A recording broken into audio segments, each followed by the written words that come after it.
أعوذ بالله من الشيطان الرجيم.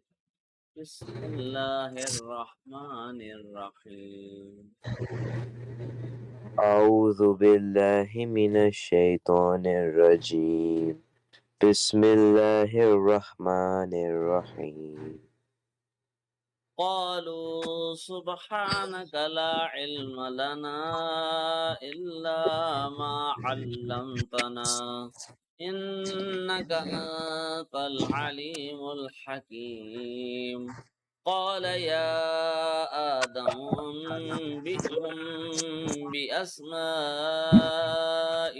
قال ألم أقل لكم إني أعلم غيب السماوات والأرض إني أعلم غيب السماوات والأرض وأعلم ما تبدون وما كنتم تكتمون.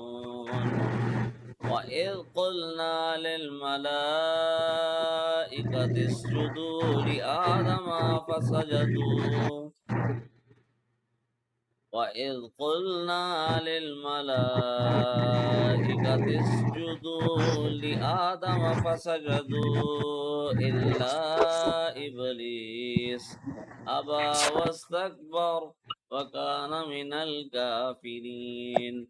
وقلنا يا آدم اسكن أنت وزوجك الجنة وكلا منها رغدا حيث شئتما ولا تقربا هذه الشجرة فتكونا من الظالمين.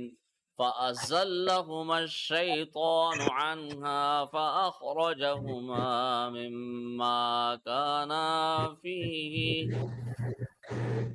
ك- كانا فيه فأزلهما الشيطان عنها فأخرجهما مما كانا فيه وقلنا اهبطوا بعضكم لبعض عدو ولكم في الأرض مستقر ومتاع إلى حين.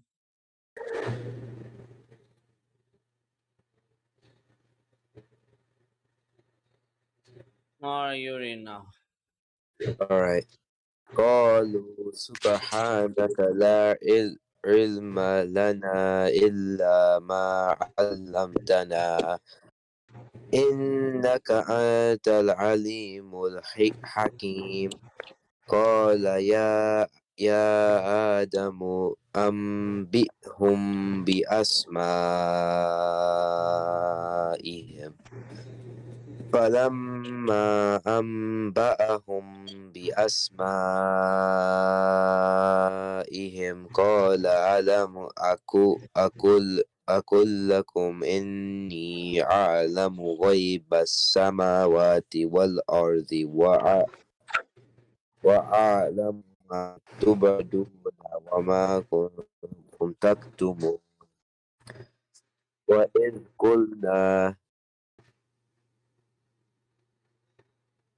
وإذ قلنا للملائكة اسجدوا لآدم فسجدوا إلا إبليس أبى واستكبر وكان من الكافرين. وقلنا يا آدم اسكن أنت وزوجك الجنة وكلا منها رغدا حيث شئتما ولا تقربا هذه الشجرة فتكونا من الظالمين. فأزلهما الشيطان عنها فأخرجهما مما كانا فيه.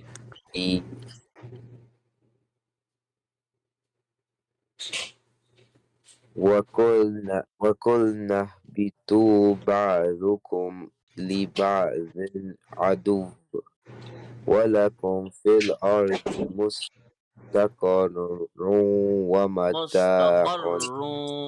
Press the rock. مستقر ومتاع إلى حين. Alright, call Aziza now. Aziza join the call. Assalamu Alright. alaikum warahmatullahi. Wa alaikum assalam, Aziza. How are you? I'm good, how are you? Alright, Alhamdulillah, also. Rest. أعوذ I'm staying. بالله من الشيطان الرجيم. بسم الله الرحمن الرحيم. أعوذ بالله من الشيطان الرجيم. بسم الله الرحمن الرحيم. Read from here, please. قالوا سبحانك لا علم لنا إلا ما علمتنا إنك أنت العليم الحكيم.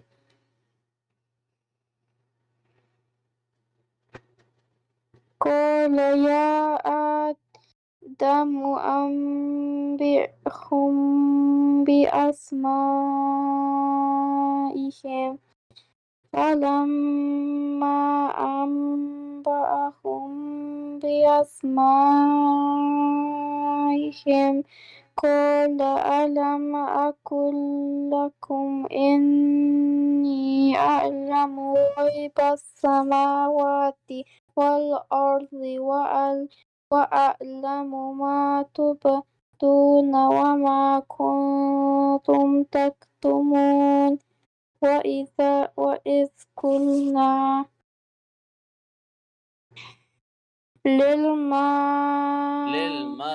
للملائكة اسجدوا للملائكة اسجدوا لآدم فسجدوا إلا إبليس أبى واستكبر وكان من الكافرين وقلنا يا آدم اسكن أنت وزوجك الجنة وكلا منها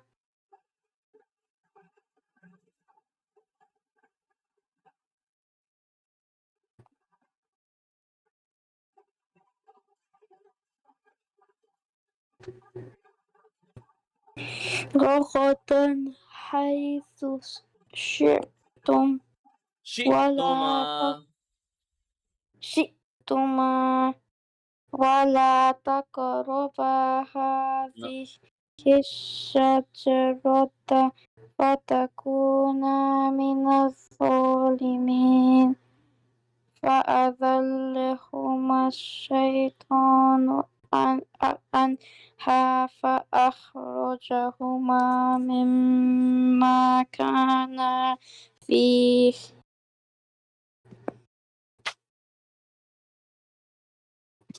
وقلنا اهبطوا بعضكم لبعض عدو ولكم في الأرض مستقر ومتاع إلى حين فتلقى آدم من ربه كلمات فتاب عليه إنه هو التواب الرحيم قلنا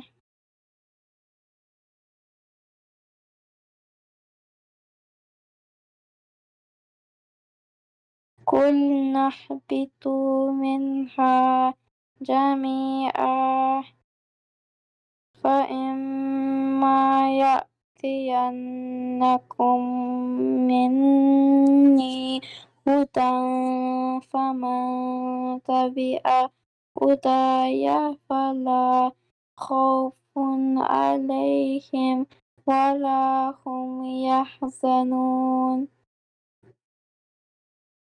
والذين كفروا وكذبوا بآياتنا أولئك أصحاب النار هم فيها خالدون صدق يا الله بني العظيم.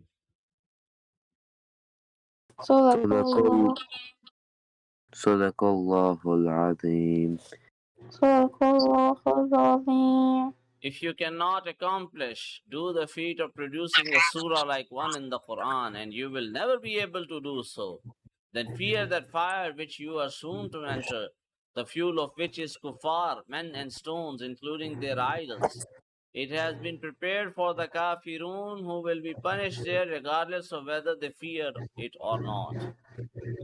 And give good news to those who have iman and who do good acts, who carry out the obligatory and optional injunctions of Islam, that for them shall be gardens beneath which rivers flow, flowing beneath the trees and palaces. Whenever they are given any fruit to eat there, they will say, "This is what we were fed with before in the world." However, the fruit given to them shall only look the same. The taste, quality, and other qualities will be very different from the fruit of this world. There in Jannah, they shall have spouses, partners who have been purified from all pure impurities, and they will live there forever. Neither will they die, or nor will they be removed from Jannah.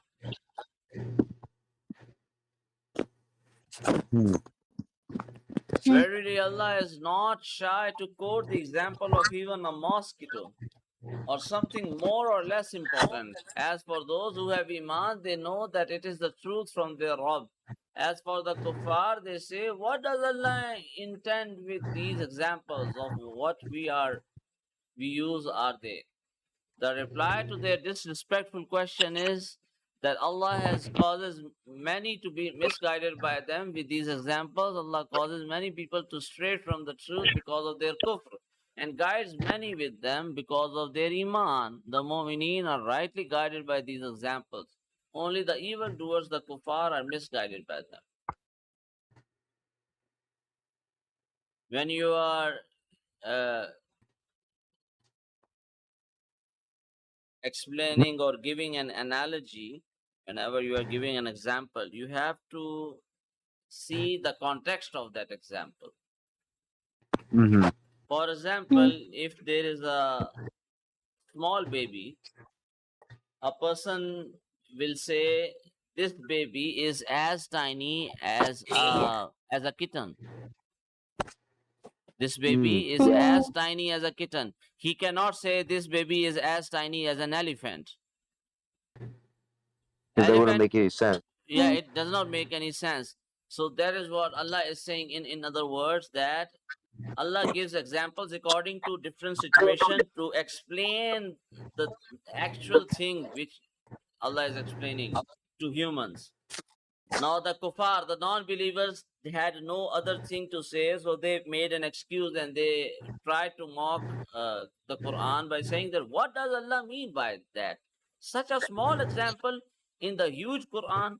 If this is the speech of Allah, why does Allah give such small examples?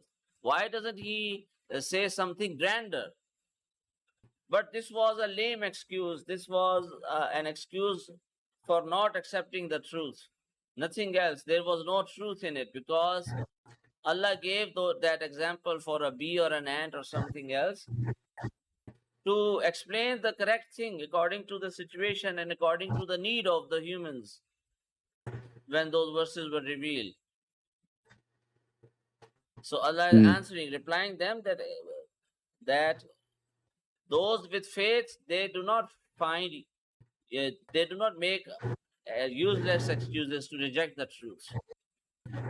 The same with Yeah. the same examples, when they ponder upon the same examples, they are guided and they find the truth. But when the same examples are presented in front of the non-believers, they will find useless excuses without any reason, because they do not want to accept the truth. So they are just trying to find faults where there are no faults in the Quran, but they are just trying to make up excuses in order to reject it. So this is why I gave you an example that if there is a tiny baby, you can give an analogy. This baby looks as tiny as a kitten, but you cannot say this baby is as tiny as an elephant. So just because you are going to give a grand example of a big thing, it does not mean that it will fit there. That that does not make any sense. This is what I was saying. The evildoers are those who break the promise pact they made to Allah after agreeing to it, referring to the promise Allah made them take at the hands of their prophets that they would believe and assist Rasulullah sallallahu alaihi wasallam if he appeared in So, their time, who cut off those things that Allah has ordered that they join, such as family ties, and who spread corruption, mischief on earth. These are certainly the losers because they are headed for Jahannam. So mm, the previous nations, the previous ummas of previous messengers, they have been told by the messengers that there will be a final prophet who will arrive. They are talking about Prophet Muhammad sallallahu alaihi wasallam. He will come. yes, If you find him in your lifetime, you will have to assist him and accept him and believe in him. Every nation has been promising with their prophet that yes, we will do so. Now, when their great grandchildren of those nations, they witnessed the prophet and they knew about the promise their forefathers have been making, because that promise and the talk of that promise has been passing through from generation to generation, they still rejected the truth, and that is why Allah is telling them, you broke the promise, you are the losers. Instead of finding faults in the Quran, you should have been the first one to accept Islam, but you rejected it despite of the fact that your forefathers have promised their messengers they will be assisting the prophet if the prophet comes in their lifetime. How can you disbelieve, deny Allah when you were once lifeless, non-existent, and it was He who granted you life, brought you into existence? Thereafter, He will cause you to die and give you life once again on the day of Qiyamah, and then you will return to Him for accountability. Now, if we look on the previous verses also, and collectively, if we see, Allah is preparing a case against the kuffar. First of all, Allah challenged the kuffar that if you think that this Quran is the book of some humans, or if it is the writing of Prophet Muhammad sallallahu so, alaihi wasallam, then produce a surah, even one surah, which is as eloquent and as better as the Quran. First Interesting. of all, Allah challenged them. They did Yeah. not meet that challenge. They could not fulfill that challenge and cannot fulfill the challenge till Qiyamah. Then Allah replied, if you cannot do so, then it means that this is the truth. This is the word of God. If it is the word of God, if it is Allah's speech, then you have to believe whatever is said in it. Secondly, how can you disbelieve Allah and His Prophet and Islam as a whole when Allah has created you? You were not there. Allah has created you. Now, first of all, prove that Quran is invalid and Quran is not the speech of Allah. If you have any evidence, provide so. If you cannot prove Yeah. it, you are just making lame excuses why Allah has given the example of an ant. But if Allah is going to explain a small tiny thing, obviously He is going to explain it in human language in order for humans to understand easily. He will give an example of an ant. What is the problem with that? Yeah. A lot of Christians try to debunk the Quran, but they fail miserably because they don't understand like the context of what the Quran is saying when they Yeah, pull a verse out of it. You know? yeah, yeah. So, okay. So if you cannot disprove the truthfulness of the Quran, that you have to accept it. Why are you making lame excuses? And If you don't find any evidence against it, then how dare you disbelieve in Allah? When Allah is the one who has created you, you were lifeless, non existent. Allah has created you. So fear Allah. So Allah is giving different arguments and uh, giving different, what you may say,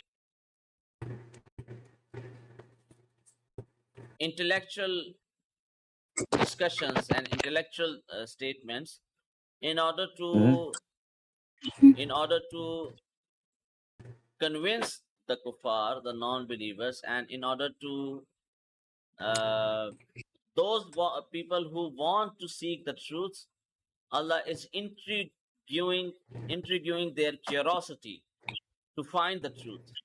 Look, this is the Quran. These are the arguments I am giving you.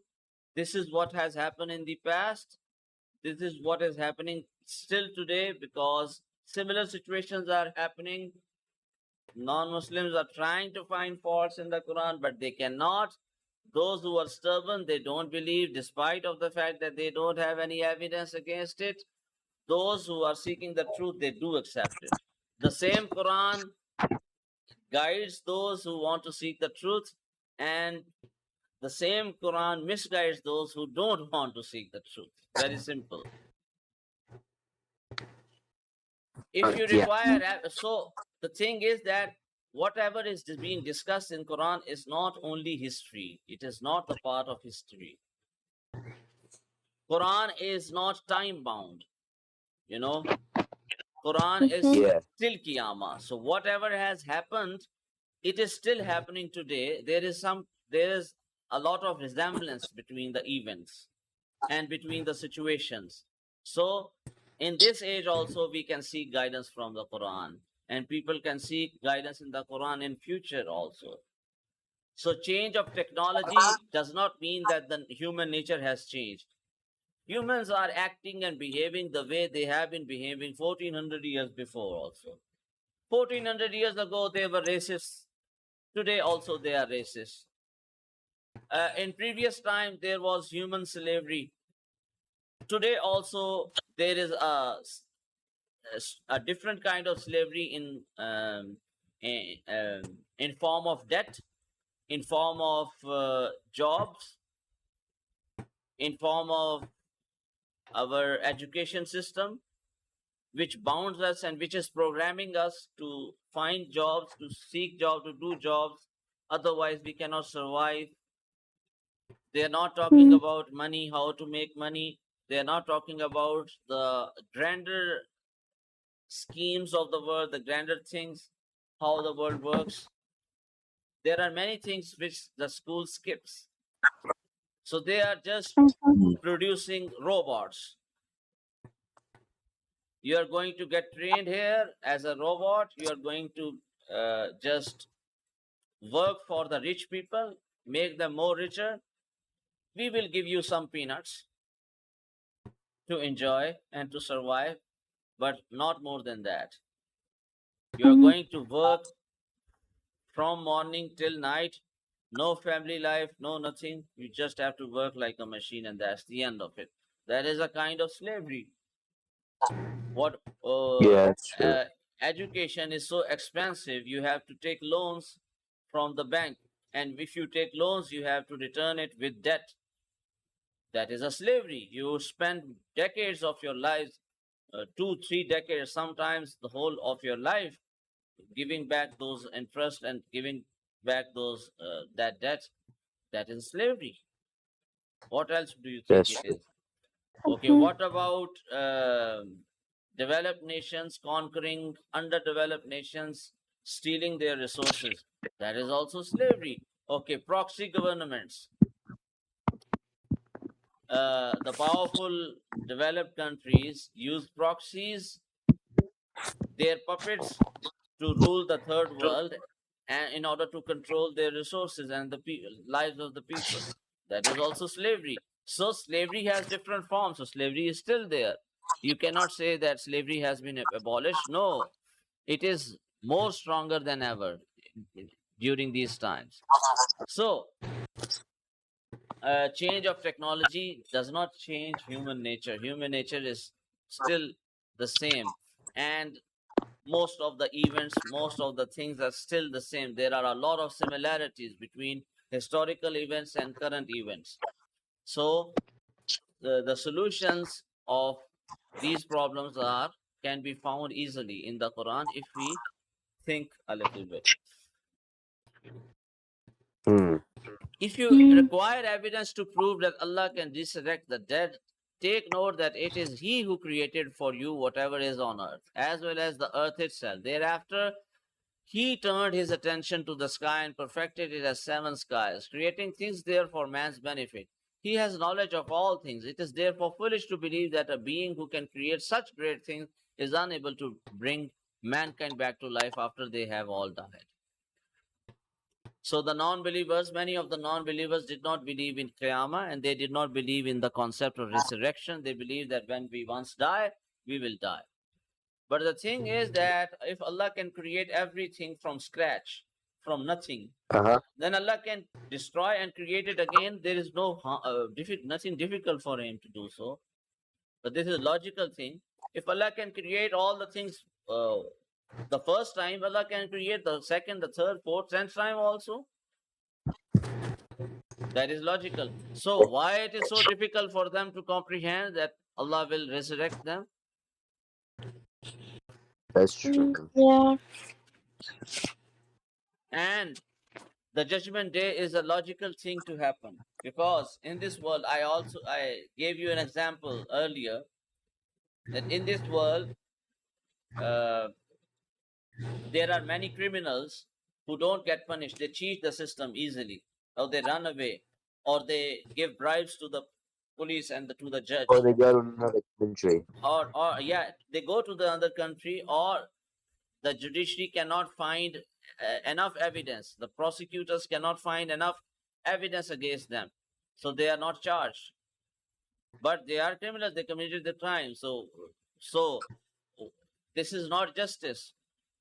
But Allah is a just being. Allah is just. It is one of the traits or one of the characteristics of Allah. He is just. When Allah is just, then how can people die without being punished for their crimes?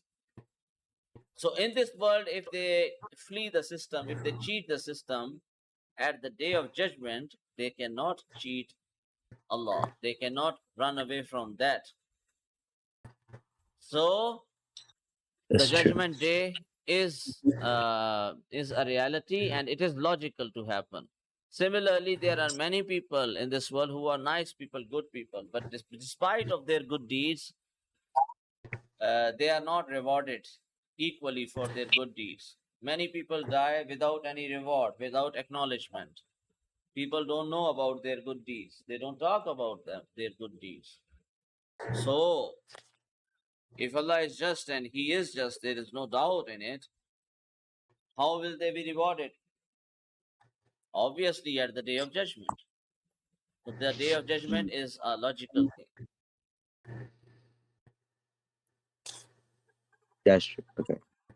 When your Rabb said to the angels, I am about to place a deputy on earth, someone to carry out my commands on earth, referring to Hazrat Adam alayhi salam, basing their deductions on the unruly behavior of the jinn who lived on earth before the creation of mankind, the angel said, out of surprise and not as an objection, will you place on earth someone who will cause corruption there and spill blood? Whereas we always glorify your praises and proclaim, call out your purity, and are therefore more deserving of the position of being your deputy. Allah said, indeed, I know what you do not know. Allah knows the wisdom of His creation. Before humans, on Mhm. the planet Earth, jinns used to live. And they would wage wars against each other. There were bad jinns, there were good jinns, Muslim jinns, Kafir jinns. They would fight with each other, spill blood, and that is why the angels had that knowledge that previously the jinns also had free will. So Allah has created already a creation who has free will, and they have spilled blood and did bad things. Whereas the angels said that, "Oh Allah, we praise you, we glorify you, we don't do bad things. Why don't you make us your deputy?" You can also say, why don't you make us your mayor? You are the president, why can't we be the mayor?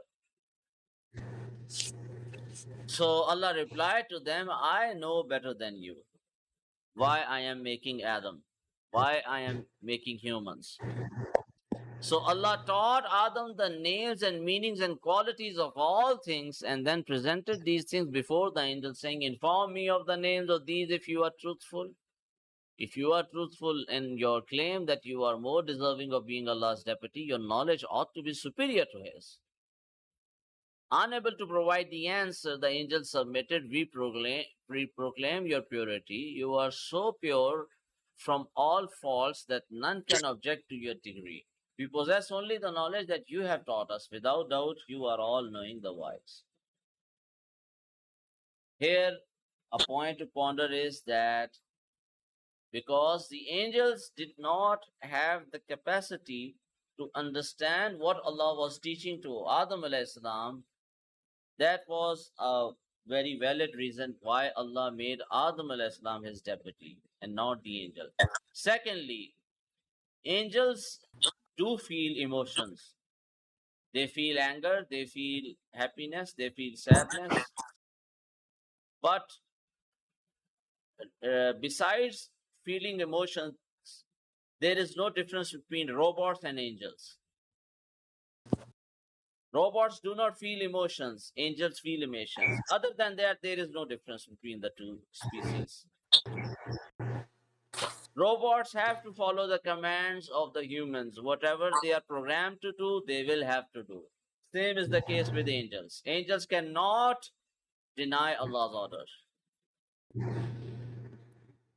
Now, Jibrail and Aziza, you tell me, if one person is forced to do anything, if he cannot reject the orders of his superior, and the other person is willingly following the orders, he can reject the superior, but he is not rejecting out of his respect and love. Out of the both, whom you will prefer? Who is better? The second one. The second one, because he is not being forced to do that. He is willing to follow. So that is why those humans who willingly follow the commands of Allah are better than the angels.